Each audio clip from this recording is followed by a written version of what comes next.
feels like a whole new Paimon after those 2 days in the hot springs. The Abyss kinda threw a wrench in our relaxation, though.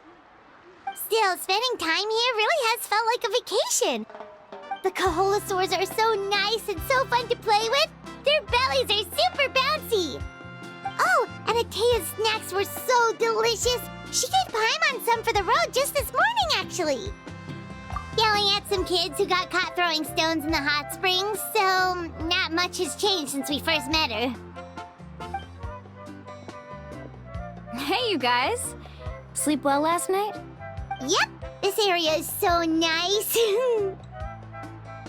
Glad you like it. I was thinking of taking you guys out to do some sea fishing. Later tonight, we can eat whatever we catch. Fresh fish is absolutely delicious right off the grill. Hey, Mualani! Yeah? What do you need? The team sent out to fight in the Night Warden Wars has returned. And Kachina? Is she back as well? Kachina fell in battle. But don't worry, the team was victorious, so the Rite of Resurrection will be held in the stadium soon. That's a relief. The Abyss is cunning, and it was her first time. Mistakes are bound to happen. Exactly. She deserves to hold her head up high. All right, thanks for letting me know. We'll head out in a bit. Jeez, she sounded a little anxious there. Had me thinking it was bad news for a moment. Mualani, you said the Abyss was cunning just now, but it seems like the Abyss just wants to destroy everything. Like, think about all those monsters that attacked your tribe. If there really was some sort of cunning plan, wouldn't it make more sense to send them to attack Kachina and her small team?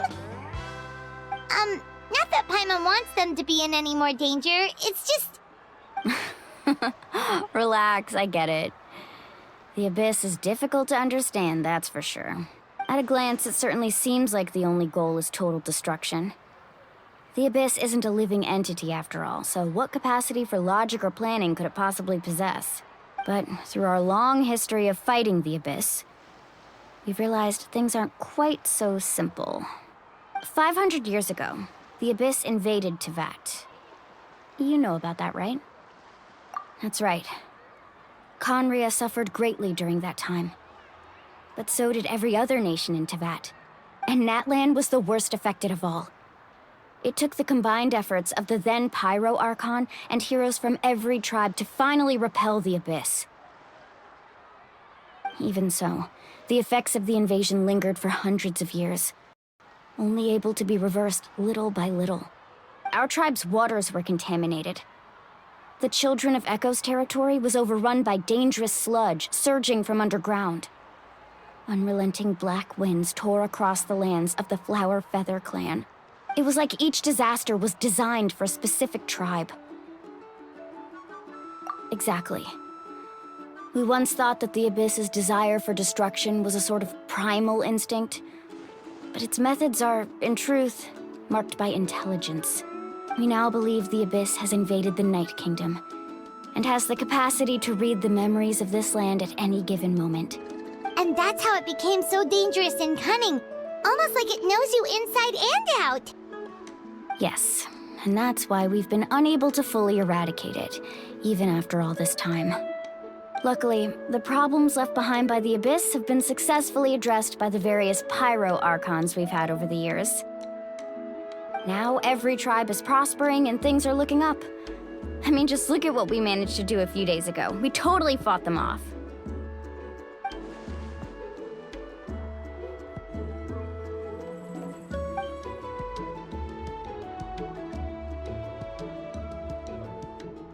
You must have had to sacrifice a lot to get to this point.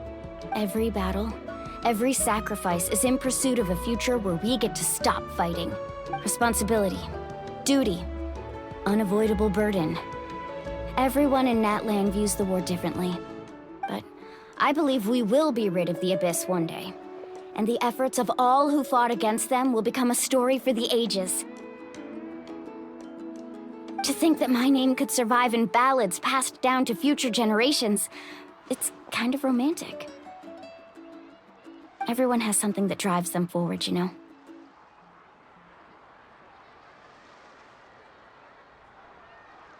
We have to. Not only for ourselves, but for our future. Anyway, let's head to the stadium. Our fishing trip can wait until Kachina's back with us. The sea's not going anywhere.